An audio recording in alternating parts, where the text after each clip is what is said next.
Hey, welcome CHSA family. Juwan Player here. Of course, I'm here to greet everybody, but also talk about the expectations for the season.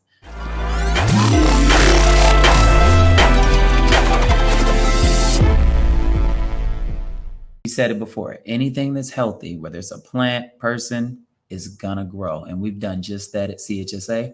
So now what comes with that is more responsibility, more things to navigate. We're gonna have to figure out how to utilize gym space wisely. We're gonna have to finalize coaches and roster spots. So we ask that everybody be part of the solution and not the problem. There's an old saying that says, thinking is hard. That's why most people judge. So we don't want to be a thoughtless organization. We want people to stop and wait, like, hold on, why don't they do it this way? And if you think about it, you'll realize that, okay, well, even though that thought benefits me, it doesn't benefit these other players.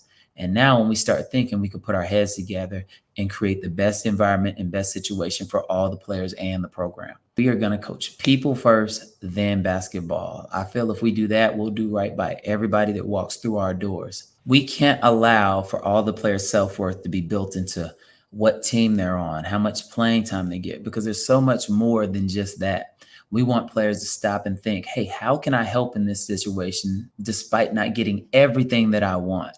And then you're teaching kids how to pivot, how to make themselves valuable in every situation, how to be a thermostat instead of a thermometer. So they're able to change the temperature and maybe elevate a team versus pull it down with ego and selfishness. And we want to teach the players. We want to use film to watch their body language. I feel like your body language is the billboard to your mental toughness. It's, hey, chin up, stand up straight so you keep your crown on. I'm an adversity guy.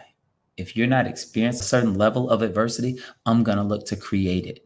Adversity introduces a man to himself or woman. And so once we see who we are, we need to decide, is this the version that I want to showcase to the world? That's how we want to use sports. We want to attack how we're going to grow these kids as people versus how we're going to grow them as basketball players. And I guarantee if you grow a stronger, more mentally tough, more resilient person, you're going to get a much better basketball player. So as we continue to break up the teams, you have to understand, it doesn't mean we chose the best 9 to be on a team. It could have been we chose the best fit to be on a team. There's examples like we see Serb players being the future of our program at the point guard position. Well, if we have a team where there's 2 or 3 point guards already and he's going to get in the game and learn to lead a team from the bench, I don't think that's how you learn to lead a team.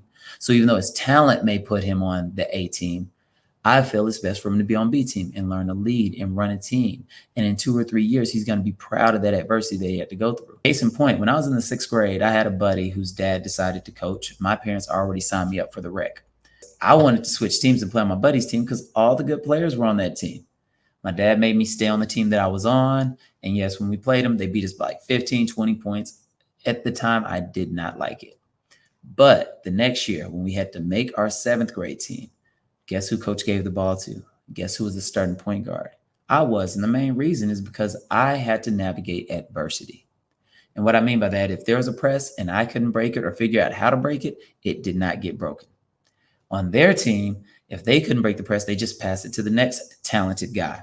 They'd move the ball to one more guy if they couldn't do it because they were bigger, stronger, faster than everybody else. And so they didn't learn to get more skilled. They just learned to rely on somebody else to overcome their shortcomings. So now you fast forward to my 7th grade year. Now all of a sudden, coach is like, Juwan has dealt with the most ball pressure. He's learned to navigate all those things. So he's going to be my starting point guard and he's going to get the playing time. So in 6th grade, they had to laugh. 7th and 8th grade, I was able to grow and prove myself as a basketball player. And I want that for a lot of players. I want them to be in the best situation in order to grow their individual game. And that doesn't mean they have to be on a team to do it. I mean, there could be a situation where I don't have anybody on this team that can guard perimeter offensive players.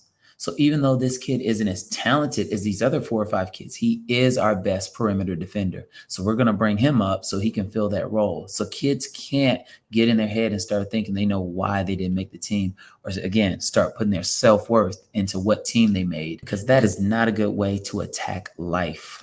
You have to learn to pivot. You have to learn to become a better version than who you currently are, and then you will grow yourself as a person.